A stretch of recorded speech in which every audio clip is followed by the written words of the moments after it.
Raji crackers சிவகாசியிலிருந்து நேரடியாக தரமான பட்டாசுகள் நியாயமான விலையில், அதுவும் 75% டிஸ்கவுண்டோட இவங்க கிட்ட கிடைக்கும். 5000 ரூபாய்க்கு பட்டாசுகள் புக் பண்ணும்போது ஃபில்மி கிராஃப்ட் அப்படிங்கிற கோடை யூஸ் பண்ணிங்கன்னா 500 ரூபாய் இன்ஸ்டன்ட் டிஸ்கவுண்ட்டும், 10,000 ரூபாய்க்கு பட்டாசுகளை புக் பண்ணும்போது எக்ஸ்ட்ரா 500 ரூபாய் டிஸ்கவுண்ட்டும் இவங்க கிட்ட கிடைக்கும். சவுத் இந்தியா முழுக்க இவங்க ஃப்ரீயாக டெலிவரியும் பண்ணித்தராங்க. இவங்களுடைய ஆன்லைன் புக்கிங் வெப்சைட் லிங்கையும் கான்டாக்ட் டீட்டெயில்ஸையும் கீழே நான் டிஸ்கிரிப்ஷனில் விடுறேன். எந்த ஒரு ப்ராடக்ட்டையுமே நம்ம செக் பண்ணாமல் நம்மளுடைய வியூவர்ஸுக்கு நம்ம ரெக்கமெண்ட் பண்ண மாட்டோம். இவங்களுடைய பட்டாசுகளுடைய சாம்பிள்ஸை நாங்கள் ஏற்கனவே செக் பண்ணியாச்சு, சும்மா தரமாக இருக்குது. அப்புறம் என்ன, இந்த தீபாவளிக்கு தரமான பட்டாசுகளை ராஜி கிராக்கர்ஸ் கிட்ட புக் பண்ணுங்க. தீபாவளியை சேஃபாக கொண்டாடுங்க. 11 வயசில் ஒரு பொம்பளை பிள்ளைய வளர்க்குற பலம் எப்படி வந்துச்சு உனக்கு? அதுக்காக நீ எவ்வளவு வலியை சுமந்திருப்ப, எவ்வளவு அவமானப்பட்டிருப்ப. Hello viewers, welcome to Filmy Craft. நான் உங்கள் அருண். இந்த எபிசோடில் அட்டகத்தி தினேஷ், ஹரிஷ் கல்யாண் சேர்ந்து நடித்து ஒரு தமிழ் படமாக நாளைக்கு தியேட்டர்ஸில் வெளியாக இருக்கிற லப்பர் பந்து படம் எப்படி இருக்குது அப்படின்னு தான் இங்கே நம்ம பார்க்க போகிறோம். முதல்ல இந்த விமர்சனம் பார்த்து முடித்தவொடனே பிடிச்சிருந்தது அப்படின்னா லைக் பண்ணுங்கள், ஷேர் பண்ணுங்கள், உங்களுடைய கருத்துக்களை கமெண்ட் செக்ஷனில் விடுங்க. மறக்காமல் நம்ம சேனலுக்கு கடைசியாக சப்ஸ்கிரைபும் பண்ணுங்கள். இப்போ இந்த படத்துடைய கதை என்ன அப்படிங்கிறத லைட்டாக இங்கே நம்ம பார்த்துடலாம். படத்தில் ஒரு லோக்கல் கிரிக்கெட் டீம் ஒன்று இருக்குது. அந்த கிரிக்கெட் டீமில் சும்மா ஆட்ட நாயகனாக களத்தில் இறங்கினாப்புல அப்படின்னாலே சும்மா பட்டையை கிளப்பி ஆஃப் செஞ்சுரி தான். அந்த மாதிரி ஒரு பிளேயராக ஜொலிச்சுக்கிட்டு இருக்காப்புல அட்டகத்தி தினேஷ்.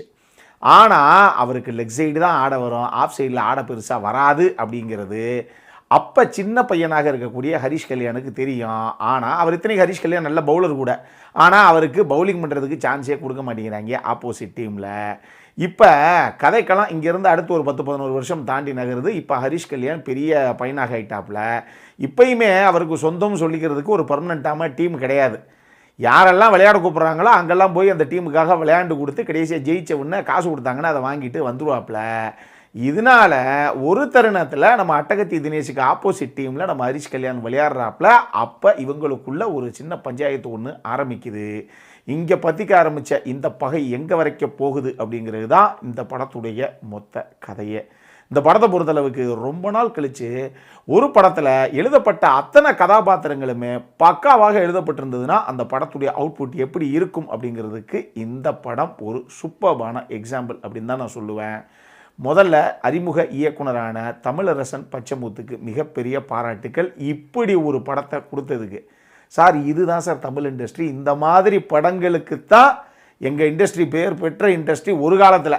இப்போ தான் இந்த படம் இந்த மாதிரி யாருமே படம் இந்த அளவுக்கு ப்ராப்பராக ப்ரெசென்ட் பண்ணுறது கிடையாது. அதை தமிழரசன் பச்சமுத்து ரொம்ப சூப்பராக பண்ணியிருந்தாப்புல. அட்டகத்தி தினேஷ் ஒருத்தரையும் கிரவுண்டுக்குள்ளே இறங்கி ஸ்ட்ரைக்கில் நிற்கும் போது போடப்படுற அந்த பாட்டில் இருந்து ஹரிஷ் கல்யாணுக்கும் சஞ்சனா கிருஷ்ணமூர்த்திக்கும் இடையில் ஃபஸ்ட்டு காம்பினேஷன் சீனில் போடுற அந்த பாட்டு வரைக்கும் இந்த படத்தில் போடுற பல பாட்டுகள் கேப்டனுடைய பாட்டுகளாக ஒரு பக்கம் இருந்தாலும், இன்னொரு பக்கம் 90ஸ்லாம் இந்த லோக்கல் டவுன் பஸ்ஸில் போனீங்கன்னா என்ன மாதிரி பாட்டுகளை போட்டு தெரிய விடுவாங்களோ அம்புட்டு பாட்டும் படத்தில் பல இடங்களில் ப்ளேஸ் பண்ணப்பட்டிருக்கு. அதுவே 90s கிட்ஸுக்கெல்லாம் இந்த படம் பார்க்கும்போது டெஃபினட்டாக ஒரு பெரிய நாஸ்டாலஜிக் ஃபீலை கொடுக்குது அப்படின்னே நான் சொல்லுவேன். கெத்து அன்பு அப்படின்னு சொல்லி இந்த 2 கதாபாத்திரங்கள், ஒன்று அட்டகத்தி தினேஷ், இன்னொன்று நம்ம ஹரிஷ் கல்யாண், அந்த 2 கதாபாத்திரங்களாகவே நின்றுருக்காங்க. இவங்க 2 பேருடைய ஈகோனால் இவங்க 2 பேருடைய காம்பினேஷன் சீன்ஸ் ஒன்றுமே ஃபயர் ஆகுது அப்படின்னு தான் நான் சொல்லுவேன். குறிப்பாக அட்டகத்தி தினேஷை பொறுத்தளவுக்கு அவர் கழுத்தில் இருக்கக்கூடிய கர்ச்சீஃபை அப்படி உருவி பேட்டுடைய ஹேண்டிலில் கட்டிட்டு ஸ்ட்ரைக்குக்கு போய் பிச்சில் உள்ளே நின்று அந்த முதல் பாலை ஹேண்டில் பண்ணுற தருணமாகட்டும், அடுத்து சிக்ஸராக பறக்க விடுற தருணங்களாகட்டும், கடைசி பால் அவர் எப்படி ட்ரீட் பண்ணுவார் அப்படிங்கிற விஷயமாகட்டும்னு சொல்லி சும்மா பேருக்கு கெத்து அப்படின்னு வைக்காமல் அந்த கேரக்டரையே செம கெத்து பண்ணிட்டாங்க அட்டகத்தி தினேஷ். அதை வேறு லெவலுக்கு அவருடைய பர்ஃபார்மன்ஸில் எடுத்துகிட்டு போயிருக்கார் அப்படின்னு தான் நான் சொல்லுவேன். இந்த அளவுக்கு பெரிய ஹைப்பு ஆர்ப்பாட்டமெல்லாம் இல்லாத ஒரு கதாபாத்திரமாக இருந்தால் கூட அந்த கதாபாத்திரத்தை செட்டிலாக தான் பண்ணுவேன், ஆனால் எந்த அளவுக்கு எஃபெக்டிவாக பண்ண முடியுமோ அந்த அளவுக்கு நீட்டாக பண்ணுவேன்னு சொல்லி இன்னொரு பக்கம் ஹரிஷ் கல்யாணும் அதை ப்ரூவ் பண்ணியிருக்காரு, சூப்பராக பண்ணியிருக்காரு அவர். இந்த 2 கதாபாத்திரங்களுக்கு பேர் பண்ணின சஞ்சனா கிருஷ்ணமூர்த்தி ஆகட்டும், ஸ்வஸ்விகாவாகட்டும், 2 பேருமே அவங்க சைடில் அந்த கதாபாத்திரத்துக்கு உயிர் கொடுத்துருக்காங்க. ரொம்ப நீட்டாகவே பண்ணியிருந்தாங்க 2 பேருமே.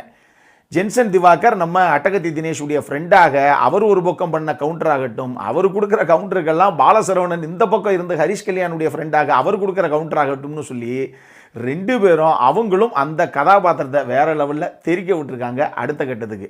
இது போக காளி வெங்கட் ஆகட்டும், கீதா கைலாசம் ஆகட்டும், 2மே கொஞ்சம் சட்டிலான கதாபாத்திரங்கள் தான். பட் 2 பேரும் அந்தந்த கதாபாத்திரத்தை ரொம்ப அழகாகவே கொண்டு வந்திருந்தாங்க அப்படின்னு நம்ம சொல்லலாம்.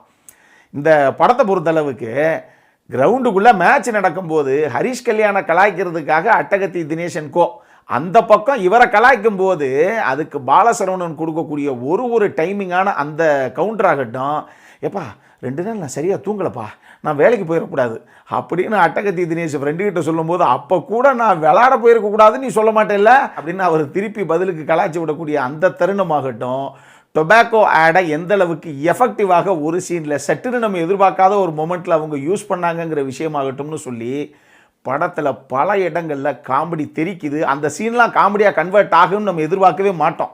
அதனால தான் அந்தளவுக்கு ஆர்டிஃபிஷியலாகவே வைக்கப்படாமல் ரொம்ப நேச்சுரலாக காமெடியாக விழுந்து விழுந்து நம்ம சிரிக்கிற அளவுக்கு ஒரு சில விஷயங்கள் சூப்பராக இந்த கதையில் ஒர்க் அவுட் பண்ணியிருக்கு இந்த டீமு.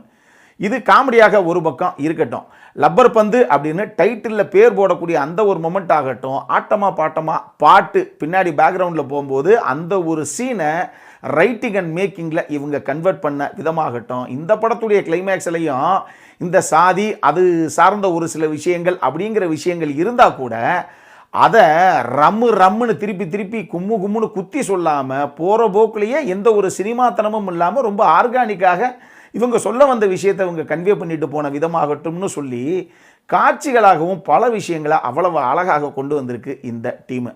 அட்டகத்தி தினேஷுக்கும் அவருடைய ஒய்ஃபுக்கும் இடையிலான அந்த ஒரு ரிலேஷன்ஷிப்பு, அட்டகத்தி தினேஷுக்கும் அவருடைய பொண்ணுக்கும் இடையிலான அந்த ஒரு ரிலேஷன்ஷிப்பு, அட்டகத்தி தினேஷுடைய ஒய்ஃபுக்கும் அவருடைய அம்மாவுக்கும் இடையிலான ஒரு ரிலேஷன்ஷிப்பு, ஹரிஷ் கல்யாணுக்கும் சஞ்சனா கிருஷ்ணமூர்த்திக்கும் இடையிலான அந்த ஒரு ரிலேஷன்ஷிப்புன்னு சொல்லி இந்த படத்தில் எந்த ஒரு ரிலேஷன்ஷிப்பை நீங்கள் எடுத்துக்கிட்டீங்க அப்படின்னா கூட அதுக்குள்ளே டெஃபினட்டாக ஒரு எமோஷன்ஸை இவங்க கிரியேட் பண்ணியிருக்காங்க. ஆனால் அந்த எமோஷன்ஸு நமக்கு எங்கேயும் பெருசாக கிரிஞ்சாக தெரியாமல் நமக்கே ஒரு ஃபீல் கிடைக்கிது, அந்த கனெக்ட் நமக்கு பெருசாக இருந்தது அப்படிங்கிறது தான் இந்த படத்துடைய வெற்றி அப்படின்னு நான் சொல்லுவேன். தினேஷ் புருஷோத்தனுடைய சினிமோட்டோகிராஃபியும் சரி, ஜி மதனுடைய கட்ஸும் சரி, இந்த படத்தை எங்கேயுமே லேகே இல்லாமல் பரபரன்னு ஒன்று எமோஷனல் சீக்வன்ஸாக இருக்கும், இல்லை காமெடியாக இருக்கும், இல்லை இந்த 2 ஹீரோஸுக்கும் இடையிலான அந்த ஈகோ கிளாஷாக இருக்கும், ஏதோ ஒரு சமாச்சாரம் பரபரப்பாகத்தான் இருக்கும் அப்படிங்கிற மாதிரியே இந்த படத்தை எடுத்துகிட்டு போய் கடைசி வரைக்கும் பரபரப்பு குறையாமல் சேர்த்ததுக்கு மிகப்பெரிய பங்களிப்பு இவங்க 2 பேர்த்துக்கு இருக்குது அப்படின்னு நான் சொல்லுவேன். ஷான் ரால்டனுடைய மியூசிக்கில் அந்த செல்லாஞ்சிருக்கிய பாட்டு சூப்பராக இருந்தது, அந்த முதல் பாட்டு அது சூப்பராக இருந்தது. படத்துடைய பேக்ரவுண்ட் ஸ்கோரிங்குமே ஒரு மாஸ் மொமெண்ட் ஆகட்டும், எமோஷனல் சீக்வன்ஸாக இருக்கட்டும், காமெடி சீக்வன்ஸாக இருக்கட்டும்னு சொல்லி எல்லா சீக்வன்ஸையும் அடுத்த கட்டத்தில் எடுத்துகிட்டு போனது இவருடைய பேக்ரவுண்ட் ஸ்கோரிங் தான். அதுவுமே ரொம்ப சூப்பராக இருந்தது இந்த படத்துக்கு. சரி, இது எல்லாமே ஒரு பக்கம் இருக்கட்டும், அந்த படத்தில் ஏதாவது பிரச்சனை இருக்கான்னு கேட்டிங்கன்னா உண்மையாக இந்த படத்துலலாம் எனக்கு பிரச்சனை சொல்லணும் அப்படின்னே தோணலை. அப்படி சொல்கிறதாக இருந்தால் ஒரே ஒரு விஷயம் சொல்லலாம், இந்த கதை உண்மையாக புதுமையான ஒரு கதைன்னெலாம் சொல்ல முடியாது. ஏன் இதுக்கு முன்னாடி ப்ளூ ஸ்டார்னு ஒரு படம் வந்தது கிட்டத்தட்ட இதே பாணியில். அதனால் இந்த மாதிரி 2 ஹீரோ ஆப்போசிட் கிரிக்கெட் டீமில் விளாட்றாங்க அப்படின்னாலே கிளைமேக்ஸில் கடைசியில் இப்படித்தாங்க வந்து படம் நிற்கும் அப்படிங்கிறது நமக்கு நல்லாவே தெரியுது. ஆனால் நம்ம எப்பயுமே சொல்கிற அதே ஸ்டேட்மெண்ட்டை இங்கேயுமே சொல்கிறோம், ஒரு கதை அரதப்பலசான கதையாக இருந்தால் கூட சுவாரஸ்யமான ஸ்க்ரீன் பிளே இருந்தது அப்படின்னா ஆடியன்ஸை எங்கேயுமே போர் அடிக்காமல் கடைசி வரைக்கும் பரபரன்னு எடுத்துகிட்டு போயிடலாம். இந்த படத்தில் அப்படி ஒரு சம்பவத்தை தான் இந்த டீம் பண்ணியிருக்கு. மொத்தமாக இந்த படம் எப்படி இருக்குது அப்படின்னு கேட்டிங்கன்னா 2024 கோலிவுட்டில் வெளியான ஒரு சூப்பரான படம் இது. என்கிட்ட கேட்டிங்கன்னா நீங்கள் ஃபேமிலியோட தாராளமாக ஒரு தடவை போய் பார்க்கலாம். அடல் கானடை பொறுத்தளவுக்கு இந்த படத்தில் எதுவுமே கிடையாது, இது ஃபேமிலியோடு பார்க்கக்கூடிய படம் தான். இந்த படம் நாளைக்கு நம்ம ஊர் தியேட்டர்ஸில் வெளியாகுது, பார்க்கணும் அப்படிங்கிறவங்க சட்டு போட்டுன்னு பாருங்கள். இதே மாதிரி இன்னொரு வீடியோவோட அடுத்த முறை உங்களை சந்திக்கிற வரைக்கும் இட்ஸ் அருண் சைனிங் ஆஃப்.